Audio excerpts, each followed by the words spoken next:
नैबे Bodoland digital journalist एस'सिएशननि गेजेरजों साफ्रोमबो खौरांगिरिया खना खनला थांनानै जि मेसेजखौ होफैबाय बेजों दिनै रायजो राजाफ्रा बर' समाजा निश्चय सांग्रां जाबाय आरो बेजों जोङो बायजो मुलुगनि माखासे जिनिसफोरखौ दिनै मबाइलनि गेजेरजों एक्सप'जार जों मोननो हाबाय।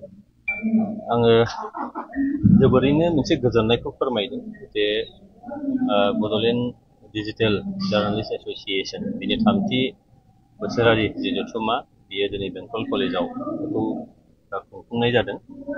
मानोना गोजोननायनि गुबै ओंथिया बेनो जे जोंनि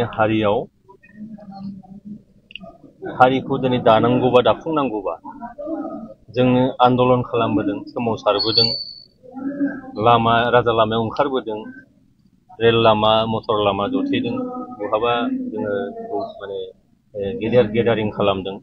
बेजों हारिया मोनसे लेभेलसिम निस्सय दावखोबोबाय। जों मोनसे जांख्ला जों हयथ' मोनफैबाय। नाथाय जोंहा हारियाव दिनैनि थारिखआव जिथु मेलेमनि दावहा जायो, बे मेलेमनि दावहायाव जों उनफिननानै दङ आरो बे जाहैबाय जोंहा खौरां बिजोंनि गेजेरजों जोङो दावहा नांनांगौ। जोंनि हारिमु, जोंनि राव हारिमु, दोरों, रांखान्थि, समाजखान्थि, राजखान्थि बिथिं बे दिनै माबायदि जौगानानै दं बेफोरखौ दिनै जोंनि बुहुम बिखायाव बोरलानानै होनांगौ जायोब्ला थार ओंथियाव दिनै जोंनि बे खौरां बिजोङा जोबोद गोनांथार जादों। दा जोंहा दिनैनि थारिखआवबो इलेक्ट्रनिक्स मिडिया बेखौ जोङो दिनैबो बानायनो हायाखै। टिभि चेनेल जोंहा दिनैबो जों आखायाव जोंनि सामलायनायाव बे दिनैसिमबो गैया। प्रिन्ट मिडियानि बाथ्रा बुङोबा गांसे गांनै ओंखारदों, बियो मजबुत अबस्थायाव नङा। दा बेजों होनब्ला जोंनाव बोरैहाय कलामनिस्ट ओंखारगोन, बोरै मोनसे क्रिटिक्स मानसिफोर ओंखारगोन, बा जोंनि समाजाव राग'नाय, रांखान्थियाव राग'नाय, गुबुन गुबुन बिथिङाव गियानि मानसिफोरनि जि बाथ्रा बिथांमोना फैनानै बाथ्रा बुंनायनि जिखिनि स्कप, बे स्कपा दिनै गैया जादों। दिनैहाय नुबाय बे टिभि चेनेलनि गेजेरजों, इलेक्ट्रनिक्स मिडियानि गेजेरजों जों नुदों मोनसे हारिमुनि गाग्लोबनाय बे दिनै जाबाय थादों। जेरैहाय सासे उन्दै जोंनि बर' गथ'फोरखौ दिनैनि थारिखआव नायबा नुगोन बे बर' रावखौ मोजां रोङा, खिन्थु हिन्दी रावखौ बिराद एक्सपार्ट। दा बेजों जोंहा मा जालांनो नागिरदों जे हारियाव मोनसे जेनेरेसन गेप फैनायनि मोनसे गिथावथाव मोनसे थासारि फैदों। दा होमब्ला बे लेभेलाव जोंहा खामानि मावग्रा गैया। मानोना जों दिनैबो जोंनि रावाव बै गथ'फोरनि थाखाय खराग होनो हानाय बेबायदि जिनिसफोर, बेबायदि फिक्सनफोर, बेबायदि माखासे जायखौ कार्टुन होननानै बुंदों बेखौ जों दिनैबो बानायनो हायाखै। हिन्दी बे दिनै बिराद एडभान्समेन्टआव फैबाय, बे दिनै सारा इन्डियायाव बे साग्लोबबाय। दा बेनि साग्लोबनायखौ जुदि जों गैया खालामनांगौ जायोबा बे लेभेलाव जोंहा मानसि ओंखारनांगौ। आरो ओंखारनांगौबा दिनै लाइमोनफ्रा आवगायबोनांगौ, गोरों गोराफ्रा आवगायबोनांगौ। बेखायनो दिनै डिजिटेल खौरां बिजोंनि गेजेरजों खना खनला जानाय जाथायफोर, मोजां मोजां खामानिफोर, बेखौ दिनै रायजोनो बोरलानानै होनांगौ, खोन्थानांगौ, बे मेसेजखौ हैनांगौ। नोंथांमोननि नैबे बड'लेण्ड डिजिटेल जार्नालिस्ट एस'सिएशननि गेजेरजों साफ्रोमबो खौरांगिरिया खना खनला थांनानै जि मेसेजखौ होफैबाय बेजों दिनै रायजो राजाफ्रा बर' समाजा निश्चय सांग्रां जाबाय आरो बेजों जोङो बायजो मुलुगनि माखासे जिनिसफोरखौ दिनै मबाइलनि गेजेरजों एक्सप'जार जों मोननो हाबाय। दा बेनिखायनो आङो जोबोद गोजोननाय मोनदों दिनै बे बड'लेण्ड डिजिटेल जार्नालिस्ट एस'सिएशननि बे जथुमाव फैनानै। आरो बेखौ लांबाय थानांगौ जोङो मेलेमनि दावहा निश्चय जानांगौ। जोंनाव कलामनिस्ट फैनांगोन, जोंनाव मोजां मोजां जार्नालिस्ट फैनांगोन। आं बाव खावलायदेरबाय जास्ट इथिक्सखौ जाहाथे एसे जोङो सोलोंनानै लायो, मेडियानि एथिक्स नङा होमबा, जार्नालिस्टनि जिखिनि एथिक्स बा नैतिकता निथि, बे निथिखौ जोंहा लानांगौ। बेनिखायनो अरियेन्टेसन निश्चय नांगोन। आरो बे अरियेन्टेसन मोनोबा जोंनि राफोद लाइमोनफोर, दा जायफोर डिजिटेल बे जार्नालिस्ट एस'सिएशनाव दङ, आरोबाव साबसिनाव खामानि मावनो हागोन, जायजों जोंनि हारिया निश्चय जौगालांनायनि जांख्लाजों आवगायलांगोन। सार, माखासे लाइमोनफ्रा ससियेल मिडियाखौ गावजों गाव नांलायनाय, गाज्रि मुं सोलायनायनि मोनसे थाखोआवसो बाहायनानै दं सार। दा बेखायनो आं खावलायदों जोंनि लाइमोनफोरनि मोनसे बियो आन्दलन जानांगौ। डिजिटेल जुगा जोंनो गोबां जिनिसखौ होफैबाय, गोबांखौ फोरोंबाय। बे डिजिटेलखौ जोङो गाज्रि मिनिङाव बाहायनो नाङा, मोजां मिनिङाव लाबोनांगौ। आरो बिनि गेजेरजों जों बुहुमखौनो नुजोबनो हायो। दा बुहुमावनो जों मोजांखौ जों फोसावहरनो हायो। बेनिखायनो जोंहा फिसा हारि, बिराद जेब्लाबो साफकेटेड मोनसे अबस्थायाव थानाय हारि, बे हारियाव आरोबाव गावजों गाव नांलाय खमलाय खालामलायनानै ससियेल मिडियाखौ जोङो सोरनिबा गाज्रिखौल' फोसावनो, सोरनिबा आखु गाज्रि, सोरनिबा माबा समाजाव सोलि बाथ्रा बा जाथायफोरखौल' फोसावनो, आरो बेखौ खुनु इडिट खालामाजासे, खुनु मोनसे फोसाबनाय गैयाजासे एकदम लांथिया रावै जुदि बाथ्राफोरखौ बुङोब्ला हारिया बोरैहाय नोङो सोद्रोम जागोन।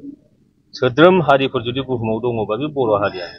बे बर' हारिया बे सोद्रोमथि नङै, सभ्यता गैयै माखासे आखुखौ नों दिन्थियोबा हारिखौ मुगैगोन, हारिखौ मिनिगोन। बेनिखायनो लाइमोनफोर, कलेजाव फरायनाय, इउनिभारसिटियाव फरायनाय गोरों गोरा लाइमोनफोरनि निस्सय बे बिथिङाव बुजिनांगौनि निस्सय दरखार दङ होननानै आं सानो।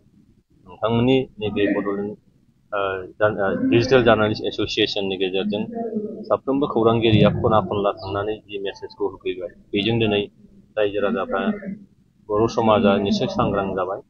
आरो बेजों जोङो बायजो मुलुगनि माखासे जिनिसफोरखौ दिनै मबाइलनि गेजेरजों एक्सप'जार जों मोननो हाबाय। आङो जोबोरैनो मोनसे गोजोननायखौ फोरमायदों जे बड'लेण्ड डिजिटेल जार्नालिस्ट एस'सियेसन, बिनि 3थि बोसोरारि जि जथुम्मा, बियो दिनै बेंटल कलेजाव बेखौ खुंफुंनाय जादों। मानोना गोजोननायनि गुबै ओंथिया बेनो जे जोंनि हारिखौ दिनै दानांगौबा, दाफुंनांगौबा जोंनो आन्दलन खालामबोदों, सोमावसारबोदों, राजा लामायाव ओंखारबोदों, रेल लामा, मटर लामा जथेदों, बहाबा जोङो माने गेदारिं खालामदों। बेजों हारिया मोनसे लेभेलसिम निस्सय दावखोबोबाय। जों मोनसे जांख्ला जों हयथ' मोनफैबाय। नाथाय जोंहा हारियाव दिनैनि थारिखआव जिथु मेलेमनि दावहा जायो, बे मेलेमनि दावहायाव जों उनफिननानै दङ। आरो बे जाहैबाय जोंहा खौरां बिजोंनि गेजेरजों जोङो दावहा नांनांगौ। जोंनि हारिमु, जोंनि राव हारिमु, दोरों, रांखान्थि, समाजखान्थि, राजखान्थि बिथिं, बे दिनै माबायदि जौगानानै दं, बेफोरखौ दिनै जोंनि बुहुम बिखायाव बोरलानानै होनांगौ जायोब्ला थार ओंथियाव दिनै जोंनि बे खौरां बिजोङा जोबोद गोनांथार जादों। दा जोंहा दिनैनि थारिखआवबो इलेक्ट्रनिक्स मिडिया, बेखौ जोङो दिनैबो बानायनो हायाखै। टिभि चेनेल जोंहा दिनैबो जोंजों आखायाव, जोंनि सामलायनायाव बे दिनैसिमबो गैया। प्रिन्ट मिडियानि बाथ्रा बुङोबा गांसे गांनै ओंखारदों, बियो मजबुत अबस्थायाव नङा। दा बेजों होनब्ला जोंनाव बोरैहाय कलामनिस्ट ओंखारगोन, बोरै मोनसे क्रिटिक्स मानसिफोर ओंखारगोन, बा जोंनि समाजाव राग'नाय, रांखान्थियाव राग'नाय, गुबुन गुबुन बिथिङाव गियानि मानसिफोरनि जि बाथ्रा, बिथांमोना फैनानै बाथ्रा बुंनायनि जिखिनि स्कप, बे स्कपा दिनै गैया जादों। दिनैहाय नुबाय बे टिभि चेनेलनि गेजेरजों, इलेक्ट्रनिक्स मिडियानि गेजेरजों जों नुदों मोनसे हारिमुनि गाग्लोबनाय, बे दिनै जाबाय थादों। जेरैहाय सासे उन्दै जोंनि बर' गथ'फोरखौ दिनैनि थारिखआव नायबा नुगोन, बे बर' रावखौ मोजां रोङा, खिन्थु हिन्दी रावखौ बिराद एक्सपार्ट। दा बेजों जोंहा मा जालांनो नागिरदों, जे हारियाव मोनसे जेनेरेसन गेप फैनायनि मोनसे गिथावथाव मोनसे थासारि फैदों। दा होमब्ला बे लेभेलाव जोंहा खामानि मावग्रा गैया। मानोना जों दिनैबो जोंनि रावाव बै गथ'फोरनि थाखाय खराग होनो हानाय बेबायदि जिनिसफोर, बेबायदि फिक्सनफोर, बेबायदि माखासे जायखौ कार्टुन होननानै बुंदों, बेखौ जों दिनैबो बानायनो हायाखै। हिन्दी, बे दिनै बिराद एडभान्समेन्टआव फैबाय, बे दिनै सारा इण्डियाआव बे साग्लोबबाय। दा बेनि साग्लोबनायखौ जुदि जों गैया खालामनांगौ जायोबा, बे लेभेलाव जोंहा मानसि ओंखारनांगौ। आरो ओंखारनांगौबा दिनै लाइमोनफ्रा आवगायबोनांगौ, गोरों गोराफ्रा आवगायबोनांगौ। बेखायनो दिनै डिजिटेल खौरां बिजोंनि गेजेरजों खना खनला जानाय जाथायफोर, मोजां मोजां खामानिफोर, बेखौ दिनै रायजोनो बोरलानानै होनांगौ, खोन्थानांगौ, बे मेसेजखौ हैनांगौ। नोंथांमोननि नैबे बड'लेण्ड डिजिटेल जार्नालिस्ट एस'सियेसननि गेजेरजों साफ्रोमबो खौरांगिरिया खना खनला थांनानै जि मेसेजखौ होफैबाय, बेजों दिनै रायजो राजाफ्रा, बर' समाजा निस्सय सांग्रां जाबाय। आरो बेजों जोङो बायजो मुलुगनि माखासे जिनिसफोरखौ दिनै मबाइलनि गेजेरजों एक्सप'जार जों मोननो हाबाय दा बेनिखायनो आङो जोबोद गोजोननाय मोनदों दिनै बे बर'लेण्ड डिजिटेल जार्नालिस्ट एस'सिएशननि बे बिथिङाव फैनानै आरो बेखौ लांबाय थानांगौ जोङो मेलेमनि दावहा निस्सय जानांगौ जोंनाव कलामनिस्ट फैनांगोन जोंनाव मोजां मोजां जार्नालिस्ट फैनांगोन आं बाव खावलायदेरबाय जास्ट इथिक्सखौ जाहाथे एसे जोङो सोलोंनानै लायो मेडियानि एथिक्स नङा होमबा जार्नालिस्टनि जिखिनि एथिक्स बा नैतिकता निथि बे निथिखौ जोंहा लानांगौ बेनिखायनो अरियेन्टेसन निस्सय नांगोन आरो बे अरियेन्टेसन मोनोबा जोंनि राफोद लाइमोनफोर दा जायफोर डिजिटेल बे जार्नालिस्ट एस'सिएशनाव दङ आरोबाव साबसिनाव खामानि मावनो हागोन जायजों जोंनि हारिया निस्सय जौगालांनायनि जांख्लाजों आवगायलांगोन सार माखासे लाइमोनफ्रा ससियेल मिडियाखौ गावजों गाव नांलायनाय गाज्रि गाज्रि मुं सोलायनायनि मोनसे थाखोआवसो बाहायनानै दं सार दा बेखायनो आं खावलायदों जोंनि लाइमोनफोरनि मोनसे बियो आन्दलन जानांगौ डिजिटेल जुगा जोंनो गोबां जिनिसखौ होफैबाय गोबांखौ फोरोंबाय बे डिजिटेलखौ जोङो गाज्रि मिनिङाव बाहायनो नाङा मोजां मिनिङाव लाबोनांगौ आरो बिनि गेजेरजों जों बुहुमखौनो नुजोबनो हायो दा बुहुमावनो जों मोजांखौ जों फोसावहरनो हायो बेनिखायनो जोंहा फिसा हारि बिराद जेब्लाबो साफकेटेड मोनसे अबस्थायाव थानाय हारि बे हारियाव आरोबाव गावजों गाव नांलाय खमलाय खालामलायनानै ससियेल मिडियाखौ जोङो सोरनिबा गाज्रिखौल' फोसावनो सोरनिबा आखु गाज्रि सोरनिबा माबा समाजाव सोलि बाथ्रा बा जाथायफोरखौल' फोसावनो आरो बेखौ खुनु इडिट खालामाजासे खुनु मोनसे फोसाबनाय गैयाजासे एकदम लांथिया रावै जुदि बाथ्राफोरखौ बुङोब्ला हारिया बोरैहाय नोङो सोद्रोम जागोन सोद्रोम हारिफोर जुदि बुहुमाव दङबा बे बर' हारियानो बे बर' हारिया बे सोद्रोमथि नङै सभ्यता गैयै माखासे आखुखौ नों दिन्थियोबा हारिखौ मुगैगोन हारिखौ मिनिगोन बेनिखायनो लाइमोनफोर कलेजाव फरायनाय इउनिभारसिटियाव फरायनाय गोरों गोरा लाइमोनफोरनि निस्सय बे बिथिङाव बुजिनांगौनि निस्सय दरखार